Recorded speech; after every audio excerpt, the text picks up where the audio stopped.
स्वेष्टदेशं मुने गच्छ करिष्यामि हितं तव भिषग्वरो यथार्थस्य यतः प्रियतरोऽसि मे।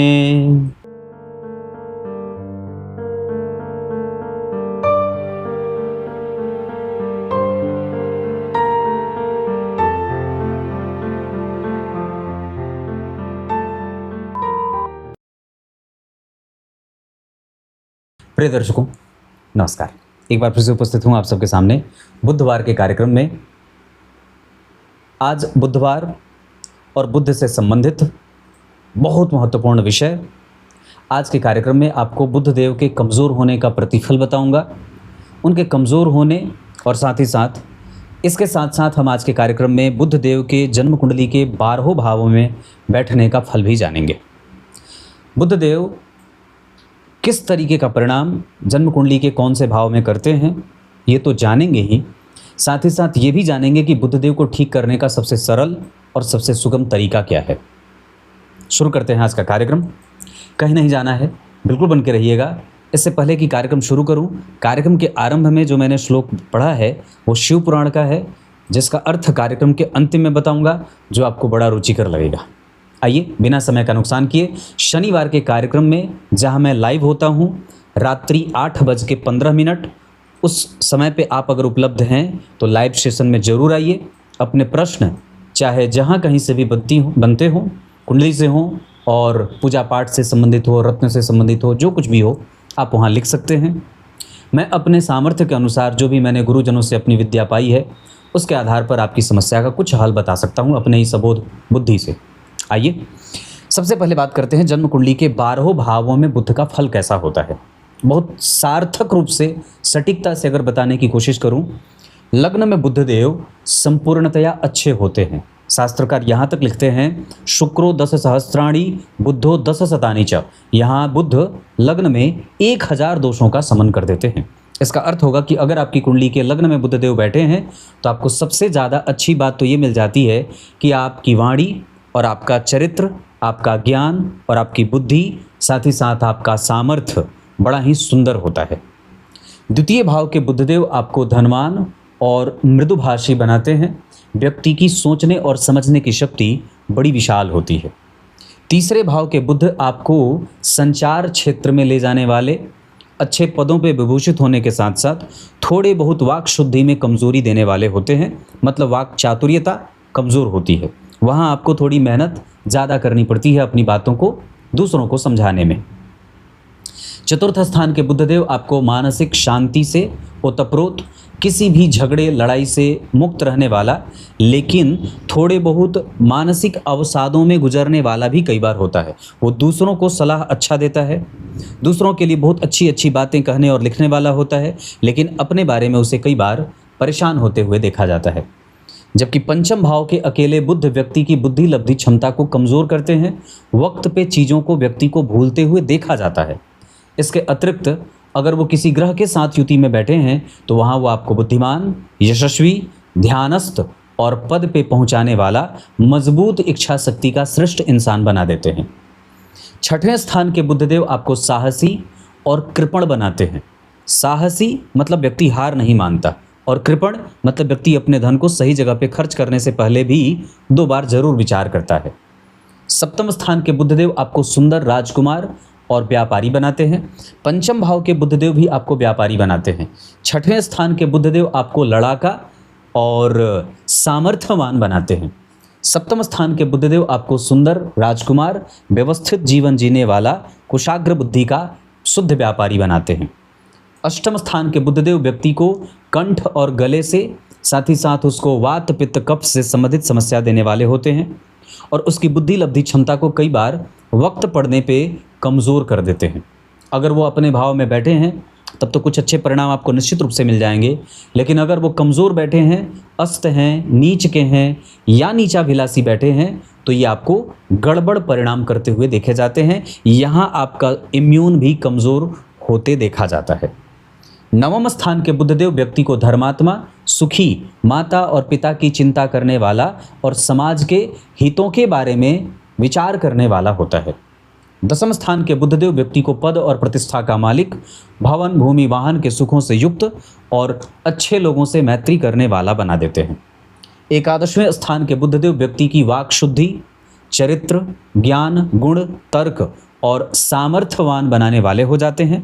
जबकि 12वें भाव के बुद्धदेव आपके वात पित्त कफ के साथ आपकी गलत मैत्री में ले जाने वाले या गलत मित्रों के साथ आपको ले जाने वाले हो जाते हैं। ये एक संक्षेप में मैंने आपको परिचय कराया है। वस्तुतः अब ये समझेंगे कि बुद्धदेव कमज़ोर कहाँ होते हैं। लग्न के अधिपति होने के बावजूद अगर बुद्धदेव चतुर्थ स्थान में बैठ जाएंगे तो कमज़ोर हो जाएंगे। ये बात बहुत याद से समझनी होगी कि आचार्य वैद्यनाथ ने भी ये बात कही है कि जन्म कुंडली के चतुर्थ स्थान के बुद्धदेव अगर किसी भी ग्रह से देखे न जाते हों और अकेले बैठे हों तो ये बुध लग्नेश होने के बावजूद भी निर्बल हो जाते हैं और आपको बड़ी सारी समस्याओं से घिरा रहने वाला इंसान बना देते हैं। यहाँ आपकी मति बुद्धि को डिप्रेस होते देखा जाता है। निद्रा अनिद्रा की समस्या, चर्म रोग से संबंधित समस्या, नपुंसकता, संतान और काम में कमज़ोर व्यक्ति को बनते हुए देखा जाता है। अगर बुध आपकी कुंडली में अष्टम स्थान में बैठे हैं और किसी भी शुभ ग्रह से दृष्ट नहीं हैं, या तो अस्त हैं या नीच के हैं या नीचाभिलाषी बैठे हैं, तो यहाँ आपके पाचन तंत्र को और साथ ही साथ मेरुदंड को भी कमज़ोर होते देखा जाता है। ये चूँकि स्पाइनल कॉर्ड के कारक होते हैं, श्वसन तंत्र के कारक होते हैं, संवहन क्षमता के कारक होते हैं, इस वजह से कई बार व्यक्ति के बुद्धि को कमज़ोर होते और तंत्रिका तंत्र को कमज़ोर होते हुए भी देखा जाता है। यहाँ व्यक्ति की इंटेलिजेंस को भी बाधित होते देखा जाता है और उसके गलत निर्णय के कारण उसके जीवन में प्रायः अपनी ही बातों में उलझ जाने वाला इंसान बना देते हैं। नवम, दशम, एकादशवें और 12वें भाव में, नवम, दशम और एकादशवें भाव में सबसे ज़्यादा श्रेष्ठ परिणाम बुद्धदेव करते देखे गए हैं, जबकि 12वें भाव में उन्हें कमज़ोर, नपुंसक, कठोर, कामी या गड़बड़ छाला करने वाला बना देते हैं। उसकी वाणी कमज़ोर है, आप लगातार यूं ही बोले जा रहे हैं, आपकी बुद्धि का संयम गड़बड़ हो रहा है, निर्णय गड़बड़ है, गलत मैत्री है, निर्णायक मंडल में आपको गलत मैत्री के कारण आपका निर्णय कमज़ोर होते देखा जाता है, आपकी प्लानिंग गड़बड़ है, आपका निवेश गड़बड़ है, आपका निर्णय गड़बड़ है, आपकी बुद्धि लब्धि क्षमता गड़बड़ है, आप अपनी वाणी से लोगों को प्रभावित नहीं कर पा रहे, आपका प्रभाव लोगों को प्रभावित नहीं कर रहा, और इतना ही नहीं, वक्त पड़ने पर आपकी बुद्धि और आपकी तार्किकता के साथ आपकी हाजिर जवाबी भी उत्तर नहीं देती है। ये सब 12वें भाव के बुध के दुष्परिणाम हैं। सबसे ज़्यादा बुध अच्छे परिणाम कहाँ करते देखे गए हैं? एकादशवें और लग्न में बुद्धदेव सबसे ज़्यादा उत्तम और अच्छे परिणाम करते देखे गए हैं। और यहाँ तक कि अगर ये लग्न में नीच के भी बैठे हों और एकादशवें में नीच के भी बैठे हों तो भी ये जातक को श्रेष्ठ लाभ देने वाले बन ही जाते हैं। इनके कमज़ोर होने का असर जातक को कैसे प्रभावित करता है?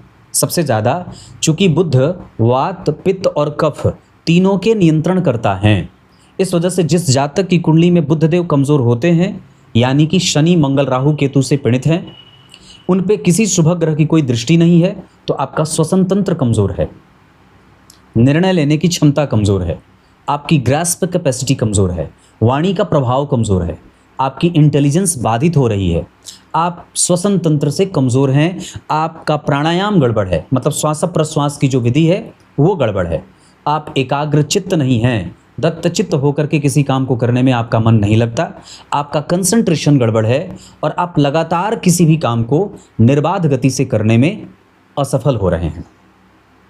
क्लियर है? इनके कमज़ोर होने का शरीर पर कैसा असर पड़ता है? इनके कमज़ोर होने का शरीर से कमज़ोर इनके स्किन को आप स्किन डिजीज़ होते देखी जाती है, साथ ही साथ रक्त में इन्फेक्शन अंदर से प्रभावित करता है, जिसका असर चमड़े पे देखा जाता है। हड्डियों में ये कमज़ोरी तो नहीं करते, पर स्पाइनल कॉर्ड जो कमर से लेकर के हमारे बुद्धि को और तंत्रिका तंत्र को सारा प्रभावित करता है, ये सबसे ज़्यादा स्नायु मंडल के प्रतीक होने के कारण बुध देव के कमज़ोर होने से हमारा पूरा जो सिस्टम होता है, नर्वस सिस्टम, वो कमज़ोर और ध्वस्त हो जाता है। बुध देव के कमज़ोर होने से व्यक्ति की इंटेलिजेंस प्रभावित होती है और वो आसानी से तार्किकता से अपनी बात नहीं रख पाता है। वक्त पड़ने पर उसकी बुद्धि काम नहीं करती और बेवक्त कुछ भी काम करती जाती है। संतुलन बनाना, मैनेजमेंट करना, अपनी बात को बहुत मजबूती से रखना, ये सब बुद्ध के ही वाहक होते हैं या बुद्ध ही इसके वाहक होते हैं। बुद्ध से संबंधित बीमारियां कौन कौन सी होती हैं? मैंने कहा चमड़ी से संबंधित बीमारी बुद्ध देते हैं। उसके बाद श्वास प्रश्वास को प्रभावित करते हैं बुद्धदेव, और आपके लकवा, पोलियो, मिर्गी आना, फिट पड़ जाना, बेहोश हो जाना, मुंह से झाग निकल जाना, अलबलाहट, वाणी का रुकना, जो होता है ना वाणी में हकलाहट हो जाए, वाणी प्रभावित नहीं कर रही है, नुकसान दे रही है, बड़ा कमज़ोर सा है, वो मिठास नहीं है, वो लोच प्रदान नहीं करती है वाणी, व्यापार की समझ नहीं है, तर्क के बल पे व्यक्ति हार जाता है, तर्क के कमज़ोर होने के कारण व्यक्ति हार जाता है, डिबेट में जीत नहीं पाता है, कैलकुलेटिव पावर कमज़ोर है, लेखन क्षमता कमज़ोर है, शॉर्टकट नहीं जानता, कॉपी पेस्ट करना नहीं जानता है, अपने से बड़ों का आदर उसे कम आता है। कब हमें अपने जहाँ 10-15 लोग वरिष्ठ लोग बैठे हैं वहाँ किस तरीके से अपने आप को उपस्थित करना है ये उसे नहीं आता, या वहाँ वो कच्चा खा जाता है। इतना ही नहीं, अगर बुद्धदेव कमज़ोर हैं तो आपका अनुशासन भी कई बार भंग हो जाता है। आप लगातार 5 दिन तक पढ़ नहीं पाते, 5 दिन पढ़ेंगे, 6वां दिन तबीयत खराब है, 6वां दिन अनुशासन भंग है। ये बुद्ध के कमज़ोर होने के कारण होता है। मानसिक रूप से ये आपको अस्वस्थ करते हैं निर्णय लेने में, सही और गलत के निर्णय निर्धारण में, और ये बहुत ज़्यादा सटे हुए होते हैं गुरु के परिणाम के जैसे। मतलब सही क्या है, गलत क्या है, धर्म में जब पकड़ बनानी होगी तो गुरुदेव बताते हैं, और अगर प्रैक्टिकल बिहेवियर से कारोबार में अगर सही और गलत को पहचानना है तो बुद्धदेव उसमें सहायक होते हैं। उसके बाद विनम्र बनाते हैं, कृतज्ञ बनाते हैं, धार्मिक बनाते हैं और प्रगाढ़ बनाते हैं। इच्छा शक्ति व्यक्ति की बड़ी मजबूत है कि नहीं मुझे ये करना है। उसके अंदर राजकुमारों के से गुण होते हैं। बुद्ध राजकुमार है ना, ये नपुंसक ग्रह हैं। बुद्ध और शनि नपुंसक ग्रह माने गए हैं, जिसमें बुद्ध पुरुषोचित नपुंसक हैं और शनि स्त्रियोचित नपुंसक हैं। ये बुद्ध जो होते हैं वो काफ़ी संवेदनशील माने गए हैं ग्रहों में। ये जब शुभ ग्रह के साथ बैठेंगे तो शुभ परिणाम देंगे, पापक ग्रह के साथ बैठेंगे तो पापक परिणाम देंगे, शुभ भाव में बैठेंगे तो शुभ परिणाम देंगे, अशुभ भाव में बैठेंगे तो अशुभ परिणाम देंगे। राहु के दोषों के हनन की क्षमता बुद्ध में ही है। अगर आपकी कुंडली में राहु देव कमज़ोर हैं और बुद्ध केंद्र में बैठ रहे हैं तो कई बार ये राहु के दोषों का समन कर देते हैं। क्लियर है इतनी सारी बातें। उसके बाद ये बुद्धदेव आपके संपूर्ण आरंभ से लेकर के अंतिम तक के सूत्र को पिरो देते हैं। भक्ति जिस तरीके से भगवान से आपका मेल करा देती है, वैसे ही बुद्धदेव आपके अच्छे और बुरे प्रभावों को मिला देते हैं या उसमें सेतु का काम कर देते हैं, ब्रिज हो जाते हैं। ये सामान्य बात है कि जो नीचे के अंगों से हमारे ऊपर के अंगों को, जो अंगों के बीच में जो सेतु का काम कर रहे हैं, वो बुद्ध भी हमारे बुद्धि, हमारे तर्क, हमारे ज्ञान को मिला देते हैं और हमें एक श्रेष्ठ इंसान बनाने में सहयोगी साबित होते हैं। इनको ठीक कैसे किया जाए? एकमात्र उपाय, गणेश जी की खूब पूजा की जाए और साथ ही साथ अपने श्वासों का नियंत्रण रखा जाए, श्वास प्रश्वास को देखा जाए, प्राणायाम किया जाए। गणेश संकटनाशक स्तोत्र के साथ साथ अपने आप को जितना ज़्यादा हो सके व्यवस्थित बनाने के लिए चीज़ों को बार बार रिपीटेशन के साथ पढ़ा जाए।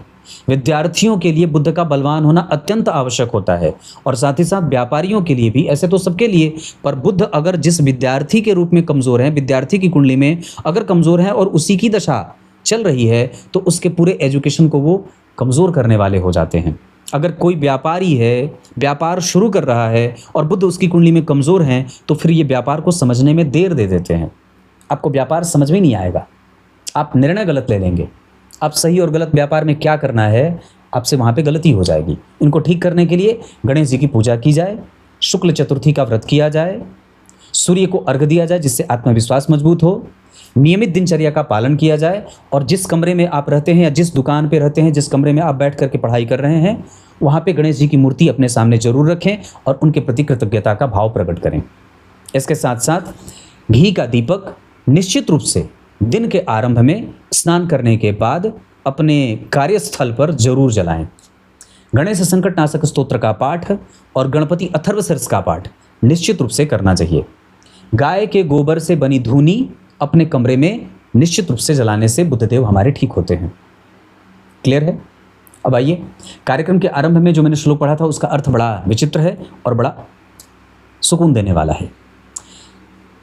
नारद जी के प्रभाव को जब भगवान विष्णु ने जाना कि इनको तो घमंड हो गया है, अब ये तो सब जगह अपने इस बात को बताते जा रहे हैं कि मैं तो काम पे विजय प्राप्त कर चुका हूँ, इस वजह से उन्होंने एक माया रची जिसमें शील निधि नाम के एक राजा को बना दिया और उनकी पुत्री को श्रीमती बना दिया, उनके स्वयंवर का स्वांग रचा।